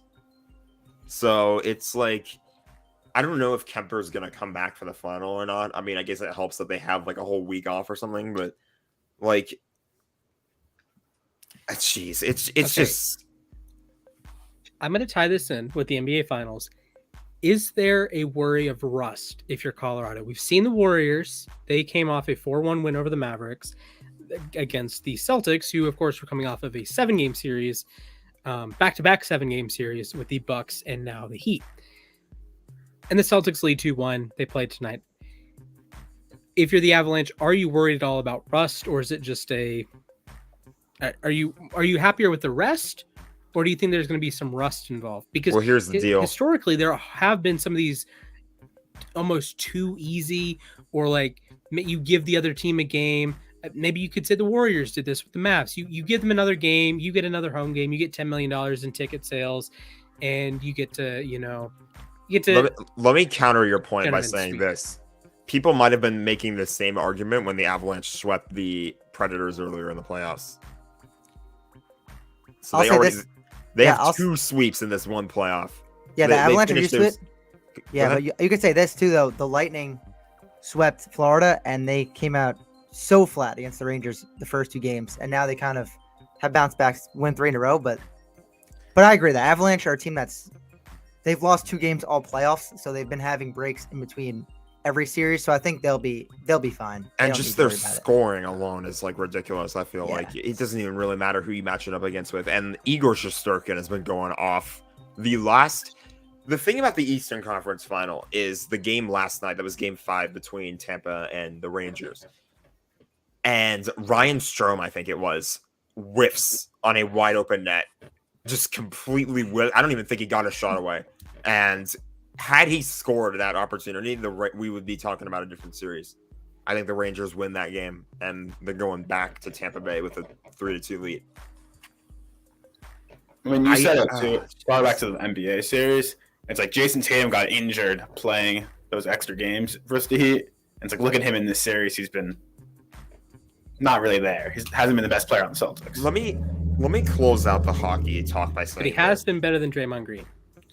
Yeah, but Draymond's not a scorer. Like, I'm not expecting Draymond to score 25 a game. Well, I do expect him to have more points than personal fouls.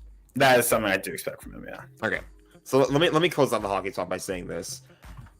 I feel like this is kind of a situation where the team that came out on one side is better than the other 2 teams that are still battling. Like, because I think 2014, I guess, I remember it the most because I'm a Kings fan. So a lot of people argued that whoever came out of the Western Conference Final between the Kings and Blackhawks that year was going to win the Stanley Cup. Because you look at the 2 teams in the East and they just don't match up. Mm-hmm. I think it's kind of the same deal this year. Tampa and the Rangers they're good teams. I'm not discrediting them at all. Their goaltending is insane, and that definitely helps. But the Avalanche just look too good right now. So I feel like a lot of people are saying Tampa is going to close out this series in 6. They have home ice advantage. I think they very well could. I just don't think, even if the Rangers pull off the comeback and they win in Game 7, none of these teams are beating Colorado. Nope. I think Tampa has the horses that they can compete with Colorado. And one of the things with hockey, we touched on it with baseball, is that I'm not going to say luck, but the scoring in hockey works out. So you can be the better team and win 1-0. And you have that one single moment in the game determines the entire game at that point, right? Whether it's a screwy overtime goal, whether it's a deflection, something screwy can happen. And Tampa has good enough players that I think it's in the realm of possibility they can beat Colorado. I don't think the Rangers would stand much of a chance. Obviously, great goaltending can win series. You can't lose a game if you don't concede a goal. So that is obviously that's been my, like, I always push for that whole, like, this is why I always say defense wins championships. If they don't, if we score, we might win. If they don't score, we can't lose. correct. Yep. I would say this: the last time it was like that, I would almost say it was like that last year when Montreal was in and the Islanders played Tampa Bay in Game 7. You knew whoever won that game was gonna destroy Montreal. They weren't. Montreal, that was a wasn't on their Cinderella level. run. That was a really big Cinderella run. Yeah, well, Western Conference champions, Montreal Canadiens. yeah, well, Clarence Campbell Bowl winner. Yeah, it's I still love it. They just have like a random Western Conference trophy now. So now I'm in my bag that we went back to the Islanders losing Game 7 on a shorthanded goal, 1-0. But anyway, let's not talk about that anymore. Yeah, rest in peace. Yeah, We've all lost Game 7s. In the last year. like you look at the goaltending for each team too. Like obviously Tampa Bay has Vasilevsky. I don't even remember who their backup is. I don't even know who the Rangers backup is. They have Shesterkin, and Vasilevsky and Shesterkin are kicking ass. But the Avalanche lost Darcy Kemper. In comes Pavel Francouz, and he's just picked up right where Darcy Kemper left off. Yep. And when you have a tandem of goalies like that can like you can put either one in and confidently be able to perform like the way the Avalanche did. They're just too good right now. I feel like they're way too good right now. Fair. I mean, I would take the Avs in a series over the Lightning. I would probably go Avs in 5 or 6. I'd go Avs in 6. If it's the Rangers, I'd probably go Avs in 5. Yeah, I don't think either one's a sweep, but I think that. Although you never know, they're just it's like the whole is Pecorine too good right now joke. The Avalanche too good right now? We're about to find out. We will find out. And one thing we already have found out, jumping back to the NBA, Quinn Snyder will no longer be coaching the Utah Jazz. Sadly, I don't know where my Gordon Hayward jersey is right now. Otherwise, I could be wearing that. But neither here nor there. The Utah Jazz are coachless. Donovan Mitchell was sad on social media. Rudy Gobert was sad in French on social media, I think. I don't know. I couldn't read his tweets.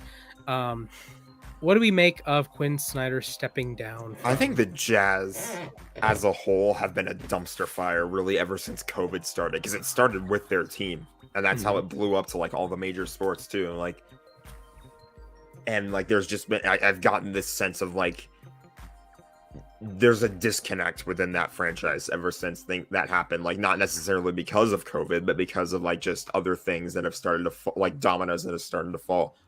I feel like that's a bad analogy. I think this is the first domino that's falling with the Jazz right now. I think this is going to lead to maybe either Donovan Mitchell or just anybody like potentially leaving the team, and then who knows where that goes. So. Okay, over under 3 seconds until one of the Knicks fans mentions he's going to the Knicks. He's coming to the Knicks, baby. He was in MSG. He was in MSG last night. He was at the Rangers game last night. I don't think they're going to trade. I think it's going to be Rudy Gobert that gets traded. I think someone like the Mavericks are like the perfect piece for Rudy Gobert. You want to see Rudy Gobert's contract, what it's about to be in like 2 years? But it's like I think they'd rather have Donovan Mitchell. And at a certain point, Rudy Gobert is talented enough where his contract doesn't matter as much. Like, I think he can be the second. If he can play football, sign into the Rams, they can deal with his contract. Yeah, really. Les Neal will figure it out. Rudy Gobert is going to make $46 million in 2026. Yep, he's going to be on the Jazz, tell you that. I don't think he will. I think someone's going to trade for him. Yeah, the only other team he could be on is maybe like the Wizards, and they'll swap John Wall for him. But that's about. I think the Matt. I can see them on the Mavs. I think that's about it. They let John Benson walk. They let John Benson walk. I like that. I like him. Wait, I like him for the Mavs. Wait, did John Wall get traded back to the Wizards?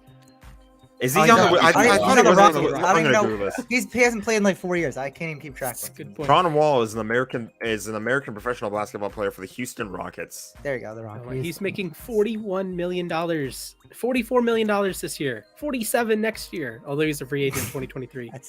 Fun fact about John Wall: since 2017, Dirk Nowitzki's played more games than John Wall. Dirk retired in 2018. Nice. Yeah. That gets funnier every time I hear it. Bro, hey, why good for him. Are He's getting paid. John Wall, $47 million. He was just, people forget how good he was, though. Well, yes, but was John Wall ever good enough to be paid $47 million? I don't think he was. No. I have a question. Who committed? I barely watch the NBA, and that number's too big. Yeah, put it that way. Who committed a bigger robbery, John Wall or Chandler Parsons from Memphis? Oh my, Chandler Parsons Parsons wasn't for that money. Actually, we made a whole video about 2016 bad salaries. Jake and I for the full court trap. You can check that out on the YouTube. It was bad. Timofey Mozgov got a bag. Luol Deng got a bag. It is baffling to me how the Lakers won a title within 5 years of giving out those contracts. Same thing with the Bucks. They had some wildly bad contracts that they gave out in 2016. 5 years later, they won the championship. So I don't know. I'm not smart enough to be an NBA GM or an NFL GM or any sport GM, but I can critique their picks and call them morons. So I will happily do that. Armchair GM splash, everybody. Yes. Gang. Yeah, I think there's too many teams. I think you need one team to take Rudy Gobert. I think it'll happen.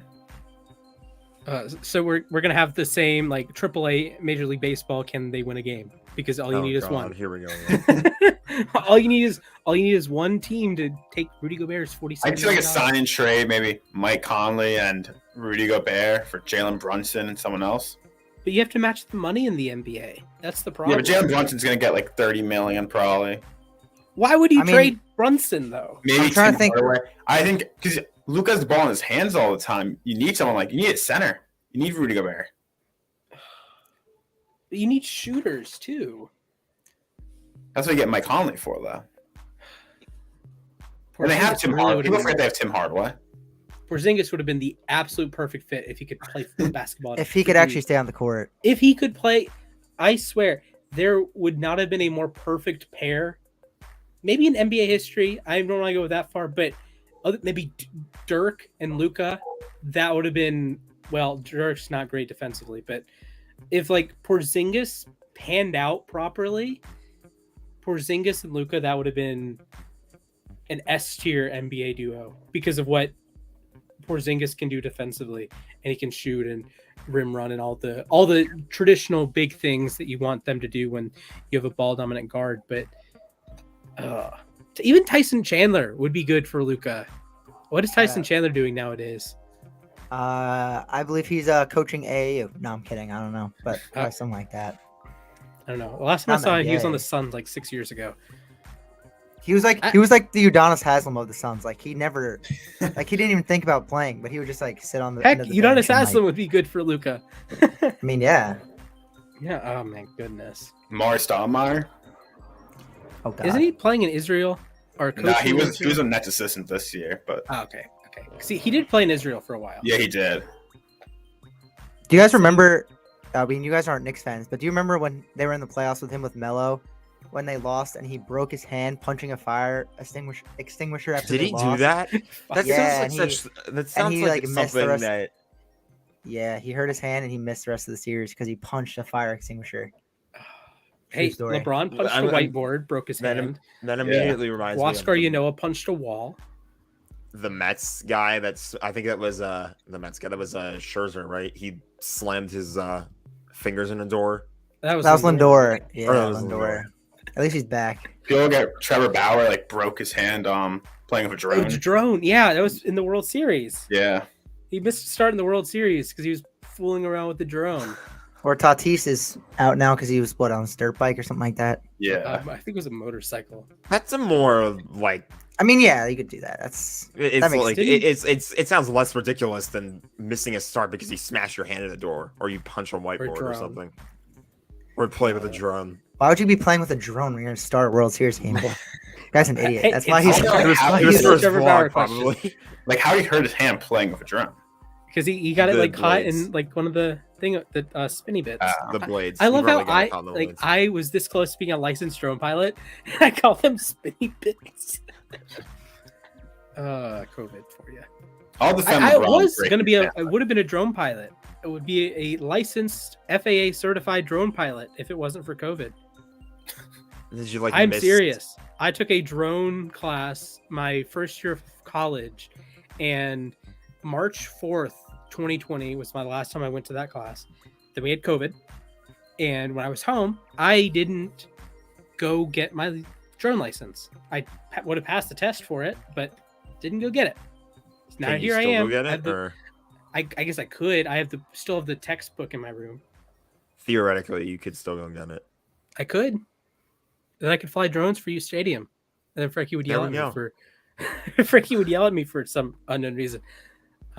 Anything else we want to talk about? We are approaching the 90-minute mark. I know Josh and Nick, you have to prepare for a certain Twitter space. Should we move on to our thumbs up and down segments, and then we'll wrap it up? Yes, more baseball talk. Jack is internally pumping his fist. Yes, sir. Well, this is the part of baseball that I love talking about because it's uniform related. So let's throw that up. Josh and Nick, this segment is called thumbs up or thumbs down. All we do, I'm going to show you guys a list of things, and all you have to do is react. Thumbs up if you like it, thumbs down if you don't. Very, very simple. Sounds good. Today, we have for you all the wonderful world of MLB City Connect jerseys. Shout out to sportslogos.net again. Basically, we're just going to go through these one by one. These are last year's too, so we have a chance. I know Splash, we did it last year, I guess. So it's been a while. We can give our updated opinions on those, and then as well as all the new ones that. Also, shout out Dallas Keuchel and Anthony Rizzo. Okay. All right. What do we think, Boston? Let's go. Thumbs up or thumbs down? I'm gonna go neutral. I think it's like the most mid of all of them. The most mid, he says. Yeah, the most mid. That is my scientific analysis here. It's Boston Marathon-y. It's the city of Boston, which isn't immediately obvious. Like if you're a Red Sox fan, let's say you're a Red Sox fan, but like a displaced Red Sox fan, so you're not angry. That's the problem with these in theory. Like I'm a Ravens fan and a Braves fan. So like if the Orioles had one, I might connect with it because I'm a Ravens fan. If the Braves have one, I might not fully connect with it because I'm not a Falcons fan or Georgia fan, for example. So I think it's mid. I think it's like, this is like the Boston Red Sox represent the bar. They are average. So there's my analysis. Yeah. And it's like, I understand it's supposed to be Boston Marathon-y, but I don't know. I get New York subway vibes from it. I feel like the MLB is trying to become like the NBA, where like every team has like 20 different jerseys. I would like that. I wouldn't hate that. I like in the NBA how you have like, or in the NFL you have like 3 jerseys to wear. The NBA it's like, you wear a different jersey every night. Yeah. See, I like that though. I don't think the NFL could get away with it because they only play 17 games. It's just a money grab. It is a money grab. It is a money grab, but this still, is true. like, if the jersey's the NBA, good, you can have 5 different jerseys that you wear 16 times. NFL, you can wear one jersey 16 times. Like, see, for me, it makes me like less likely to buy it though, because they're not wearing it as much. But I guess I've never been like I need to see this jersey on my favorite player. Like, I didn't buy. I mean, I've obviously seen Acuna wear the throwback Braves jersey, but I didn't. I'm like, ooh, I bet Acuna looks good in this. I should buy it. No, I think would look good in it. I think the jersey looks cool. It doesn't matter to me if Acuna looks good in it. Exactly. I don't know. Like I don't care how Lamar would probably look stupid in the gold one that I have, but I have a gold one because I think it looks cool. The Rams are selling like a black one for like the just signed one I have. They're selling like a black Super Bowl jersey. I want it because I think I would look good in it. I don't care how the team looks in it. I think it would look good to me. So I don't know. Is that a hot take? Josh, I think looking at these jerseys, it's hard to believe that is one a hot take that I would look good in a Rams jersey, like a black one. No. Oh my goodness. I think Boston's the bar. If you clear Boston, you have a good one. If you don't clear Boston, I don't know what you're doing with your life. Yeah, I think the Rockies one is just really bad. Okay, let's go to Miami. The Sugar Kings. I'm a big fan of this one. I like the vibrancy. I like how it connects with the city. I'm a fan. I'd say Miami is. I go one thumbs up. Miami is all about being vibrant, and this nails that down. I like being different, but not like ridiculous. If that makes sense. Like, exactly. You're trying to be different, but not to an extreme level of different. Okay, what city do you think has the best jerseys across all sports? Because I think Miami's up there because you have Miami's probably up there. You have like the Dolphins; they have good jerseys. Their what's it called? Their city edition jerseys are really weird with like all the different fonts per letter. I have a bold take. I like that one. I like Wisconsin's team's jerseys. I was about to say that. Green Bay, the Bucks, and the Brewers. Or not the Bucks. The Bucks have good ones. Because especially, I think the Bucks have good alternate jerseys. Okay, respect. I like that. Respect. Big respect there. Okay, dub. Nick, you get a dub for that one. Good take. Let's go. I will say, I think the Packers have the best jerseys in the NFL. I've kind of stood by that one for a while. I think they're up there. I think Dallas is iconic. Dallas is pretty iconic. Pittsburgh has very good jerseys. The Saints have very good jerseys. As a kid, who has the worst NFL jerseys? Oh God. I think Jags. What's it called? There was one team that I hated. I forget who. The Jaguars is pretty bad. The Jags color rush one that was like the hot mustard. I think that's the worst. Yeah, the Ravens were mustard pants against the Chiefs. They lost by 40. Thankfully, they lost by 40. The Browns new uniforms. I don't like Atlanta's gradient. That one's weird. I don't hate the Atlanta gradient. I don't hate it, but it's not. It's just it's. I don't like the Cardinals jerseys. They are almost unethically bad. Like there's no reason for them to be as bad as they are. The Rams bone jerseys, I hate those. I like the bone. I'm a big Rams jerseys. Pause. Oh god.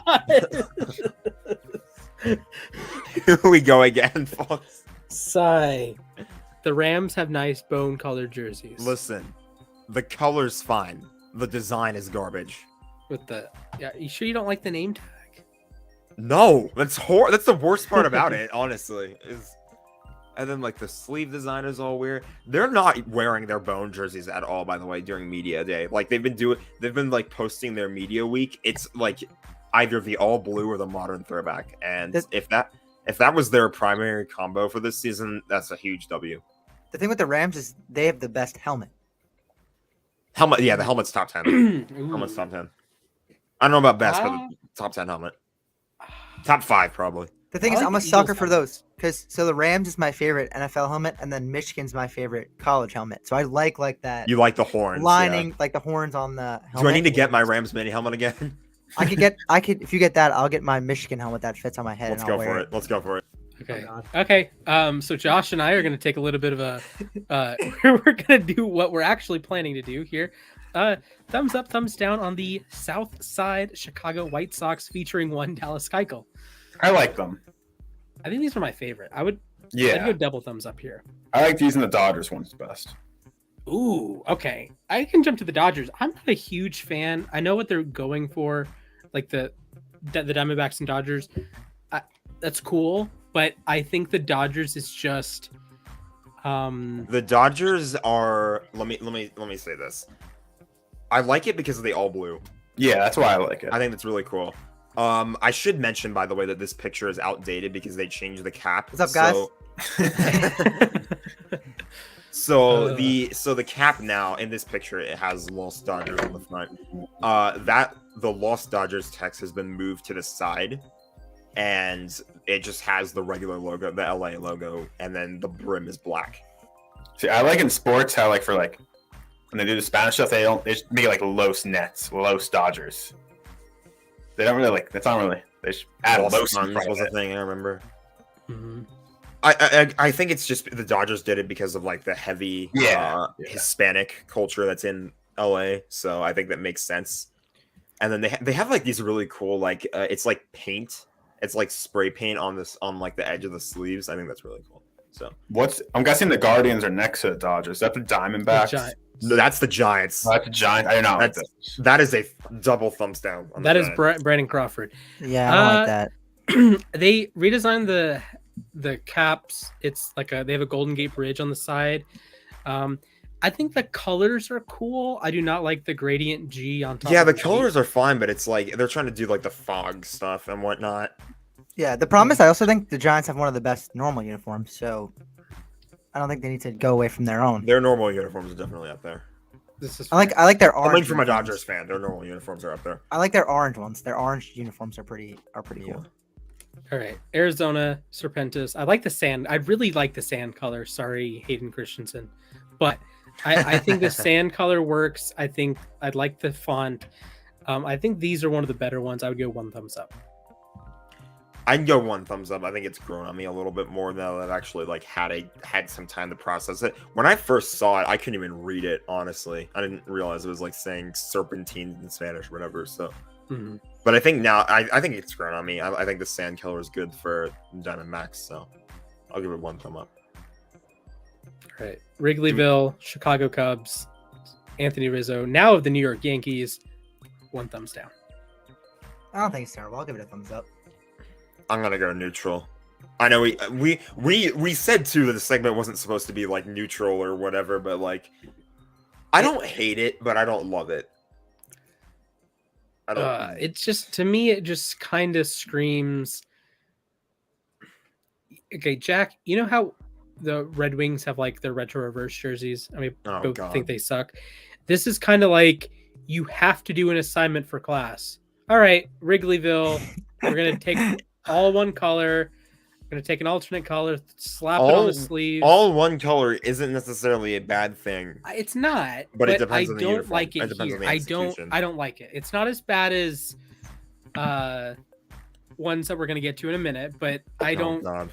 It feels like a 2022 City Connect jersey to me. I don't like it. Okay. If that makes sense. That's a weird comparison, but I don't like it. I think it's a good comparison. I think it's fine. All right, let's drop down to the bottom row. Washington Nationals. Did we do triple cup. the White Sox yet? Or that's the Rockies? Who is that? South side? Yeah. Yes. You were getting your Rams helmet. Oh, okay. Yes. Okay. What team is that again? The Rockies?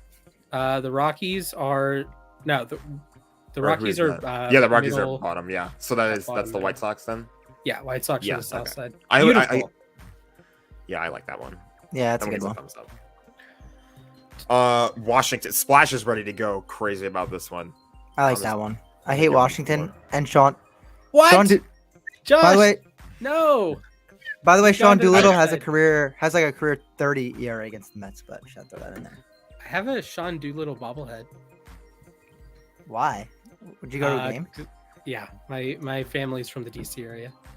Oh, there you go. I have a Doolittle, Scherzer with 2 size, Harper, a Calvin Coolidge, Ryan Zimmerman. I think I have as many Nationals bobbleheads as I do Braves bobbleheads. I went to Nationals Park once. It's pretty nice. Yes, it's a solid. I also have a Juan Soto, one for Potomac. I went the year they won the World Series, so I was there when Gerardo Parra came up and everyone started doing the Baby Shark. I was there for Baby that. Shark doo doo.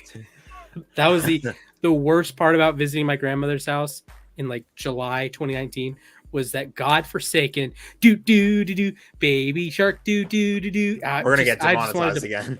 Yeah, I just wanted to punch the TV. Nationals bangers, absolute bangers. Play like crap, look like greatness. I don't know why it hasn't sat that well with me.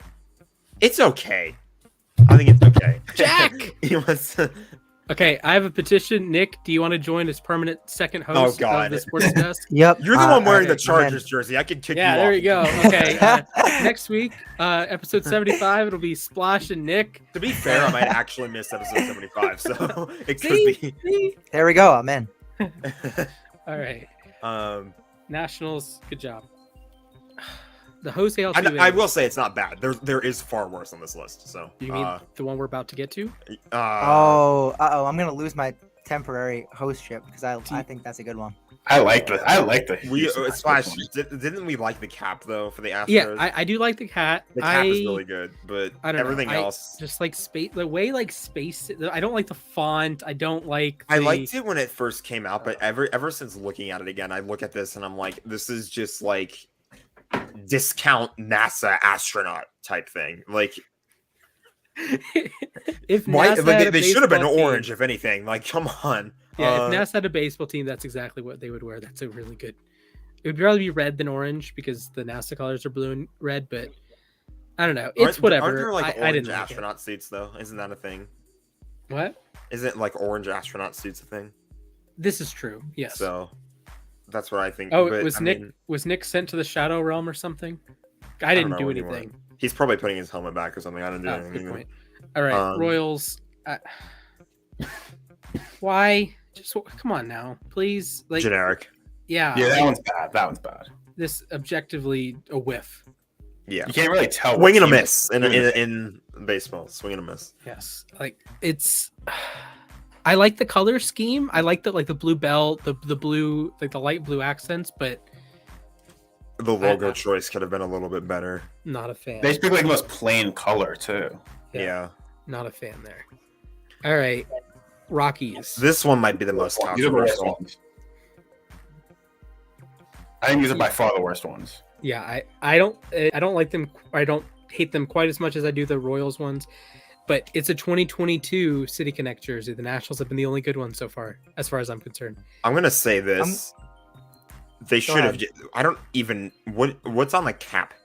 I don't know what's happening in the cap. It's It's just like a a mountain. I think I'm surprised that Coors You- Light hasn't sued the Rockies yet for that uniform. Put That the really looks like CR on the hat, and I think it's decent. it looks I- like they. Tell me I'm wrong. It looks like they took a Coors Light can, put it on the shirt. It and, does look like a Coors Light can, but like, There you go. I Or if it's kinda not a Coors don't- Light, it should be another beer. It feels. Or Like, just I kind of didn't don't even hate Coors it, Light. but it feels like it belongs in the minor league. It feels like a minor league jersey. Agree. You would see Yeah, this definitely. in like one of those nights that they do all the time. So Agree. I think fix the CR, maybe put some purple in there, and it's decent. But it just right now it feels like too much of a minor league jersey. Yeah, But it's there more was of a potential. State Connect jersey than a City Connect. Yeah, which I get because 1, you're Colorado, 2, you're the only team in the state, 3, Colorado is a very beautiful state. Can confirm I have been there once. I've been there too. I've been to Colorado Springs, but it is still pretty. It's really nice. The Denver airport was nice. I like the Denver airport. So yeah, I don't know. I think Colorado just kind of they're not using Photoshop, they're using Microsoft Paint. All right. All right. Angels. Used to make just like regular jerseys. I don't think it's really like. I'll give those those are the double thumbs up. Ooh, the double. Okay. Spicy take right there. I think feel those like are clean. Okay, you know how in NBA 2K you can like design jerseys for extra teams, right? You'll get like the. I do it all the time. Yeah, but you can't get like the perfect Supersonics logo. This looks like if the Los Angeles Angels of Anaheim, California Angels of Anaheim were disbanded as a franchise, and you tried to recreate them in MLB The Show. But you couldn't exactly recreate Angels, so this is what you came up with. I just think that off whitish color is just. I like the cream. White. I do like the cream for that. So just like you look at like all these jerseys and like they're different from like the main jerseys, and the Angels one's like just kind of similar. Yeah, I don't. That might be why Dodgers, I like it. I guess, but still, like, and the White Sox. I don't think it's a good jersey. I just think it's like a City Connect jersey. Yeah. Okay, everyone give me your top 3. Josh, you go. Top 3. City Connect. Yes. Miami's 1, White Sox 2, and now the Dodgers 3. Nick. I'll go Angels 1, Miami 2, White Sox 3. Jack. Dodgers 1, White Sox 2. Who's my 3?